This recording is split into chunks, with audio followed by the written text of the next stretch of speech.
Brisbane takes on the world. Yeah, good morning. It is Louise filling in for Robin with Terry and Bob at 97.3, 6:23. I feel like you're about to launch a couple of superheroes on us, Terry. Well, I love this. You keep on running into people around town and saying, you should hear what my brother's up to over in England, or you should hear what my sister does over in Afghanistan. And I just think there are people from Brisbane out there taking on the world in all sorts of places. Now, Bob, you mentioned earlier the Good Life boot camp that I do each Tuesday night. They're trying to do some exercise, and there's a girl called Jess there going, "Oh, by the way, you work in radio. You should talk to my uncle because he and his mates are about to get in this crazy machine and go over into Peru. It's all for charity. It's a good cause." And I thought, this is Brisbane taking on the world. I need to get round to Julian's house and ask him what it's all about. Julian, I've got a card and it's got a vehicle on there, and the vehicle looks something like Scotty Cam's scoreboard on the block at the moment. It's got a motorbike at the front and something in the back. What is that vehicle? It's a Peruvian mototaxi. It's basically a motorbike at the front with a sofa attached to the back.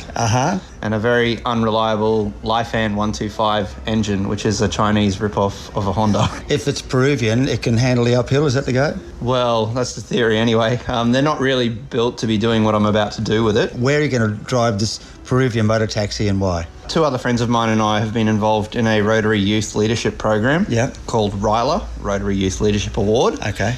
As a result of that, last year we decided to take upon a challenge to raise money to help people with the neurological disorder called dystonia. Okay, what's that? It's very similar to Parkinson's, and it causes muscle spasms and contortion of the muscles. It can be quite painful for sufferers. One of my friends that I am doing the challenge with, his mother has dystonia, so he wanted to obviously help her out, and as a result we decided to raise awareness via a quirky way. This year we wanted to... That's not the vehicle, it's just a neighbour. The three of us this time decided the adventure we'd take up is something called the mototaxi junket, which is driving this Peruvian mototaxi across Peru. How far will you travel all told this time? 3,500 kilometres, depends on how lost we get, really. Okay, and up and over the Andes? Over the Andes and through parts of the Amazon as well. You say breakdown, and I hear Amazon crossings and piranha. You good with that? Yeah, I'm all right with that. Wildlife's not too much of a problem for me. I'm pretty happy with that. I'm more worried about the spokes not being able to handle the weight of three guys and piercing the tyres, because apparently that does happen. But if we want to support you,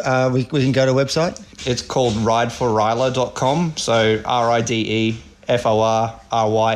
You can track us while we're in Peru as well. We've got a GPS device which is going to log a point on a map every 10 minutes, so you probably know where we are more than we will. Can I just say, any good, faithful, modern GPS will probably reject the machinery you're riding, won't it? Yeah, so you can track us online and you can donate via our website too, and we're hopefully, given getting reception in places, going to be doing daily blogs. Plenty of video footage, which we'll be bringing back with us as well, so it'll be quite an interesting trip. Yeah, I'm looking forward to the post that says, does anyone have a motor part like this and know what it does? Can I go? Well, the boys are leaving today. It's called Ride for Ryla. You can check it out, rideforryla.com, and support them as well. And please, if you know anyone from Brisbane who is out there taking on the world, some other part of the world. The world! Breakfast at 97.3fm.com.au. I'd love to hear their story. I guess I can't be back by Tuesday if they're leaving today, can I? I just hope they're back by next year. That just sounds sensational.